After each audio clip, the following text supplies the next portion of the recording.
Let's start with the star of the show, the pendulum, a beautiful timepiece of physics in motion.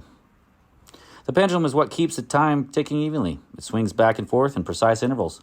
It's governed by gravity and its length. Longer pendulums swing more slowly, shorter ones even faster. Imagine it like a metronome in a symphony, keeping rhythm, not rushing, not dragging, but just right.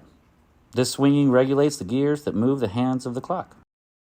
Meet the elder statements of clocks. The grandfather clock, big, bold, and absolutely beautiful. To set it, start by gently opening the glass door and stopping the pendulum.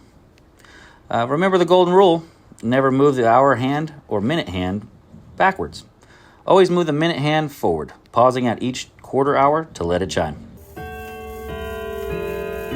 That's every 15 minutes. Now, rushing through it can confuse or even damage the strike mechanism. But what if your clock is running fast or slow? That's where the pendulum adjustment comes in. A little fine-tuning is magic. This shiny piece here in the pendulum is the pendulum bob. If your clock is running slow, raise the bob slightly by turning the nut beneath it clockwise. That shortens the pendulum, making it swing faster.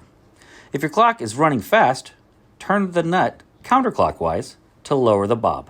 That lengthens the pendulum and slows it down. A small turn, even a half twist, can change the clock's timing by several minutes per week. So go slow and observe and give it at least a week before adjusting again.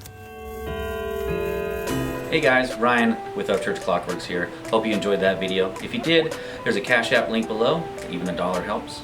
If not, you can sign up for our Patreon and have exclusive content and ask questions about your own timepiece.